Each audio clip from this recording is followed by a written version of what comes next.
Hello and welcome to the Temple of Tomes with your host, Indie Comics Jones. Today is September 21st, 2021, and this is episode 414.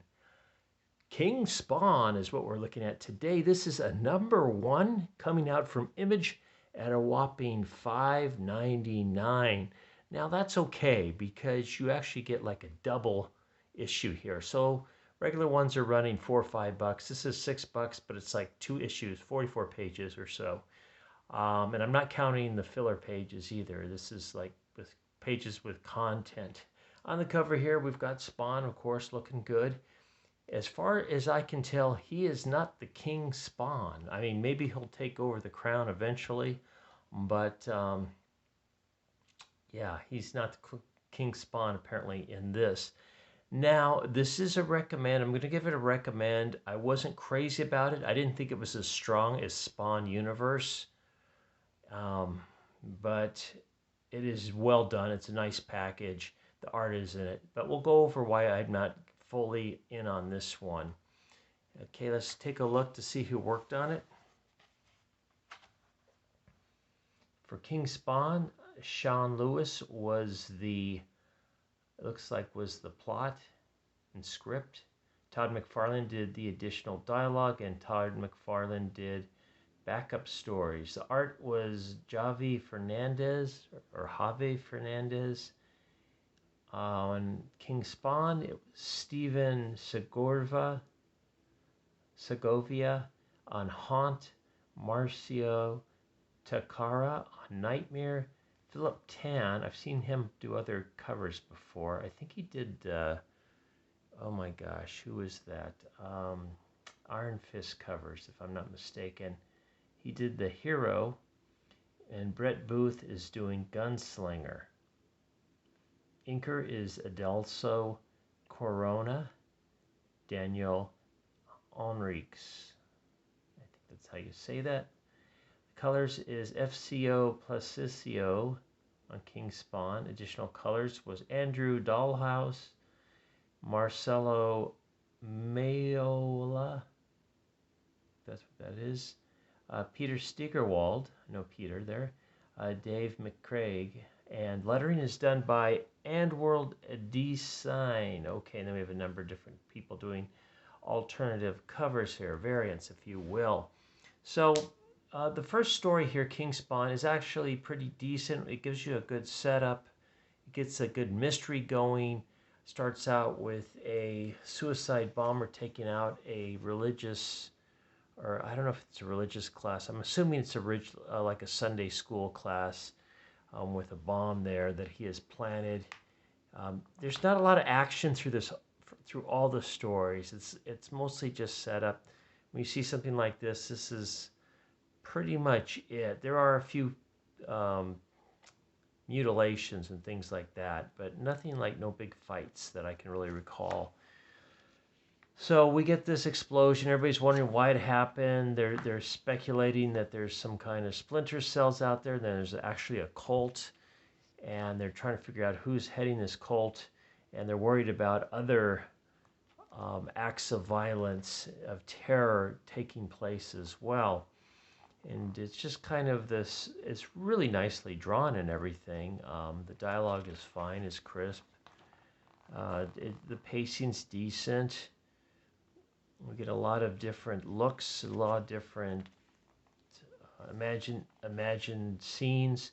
We do get a scene here with Archangel Raphael and a demon Leviathan, and I guess they are actually lovers, and Spawn drops in on them.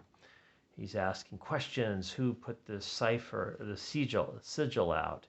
What does it mean? And he kind of gets his answers after he roughs him up a bit. Meanwhile, we've got who I believe is King Spawn walking along. Someone touches him and he makes his head explode. But Spawn thinks it's Metatron is behind the whole deal. Now here's our two police guys, Sam and Twitch, checking out the guy whose head exploded. They kind of don't want to get involved. They think that Spawn will take it, will jump in on this one, and which he does. So he's down to hunt out Metatron, only to find Metatron has been already killed. So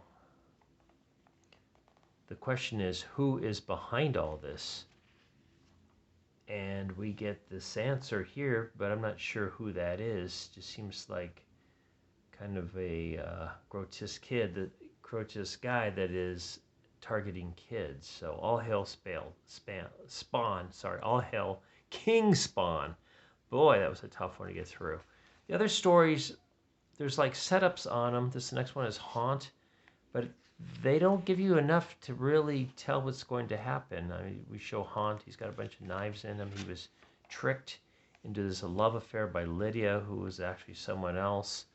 And Medieval Spawn comes by. I believe that's Medieval Spawn comes by to save him, but that's kind of where it ends. It doesn't really go anywhere.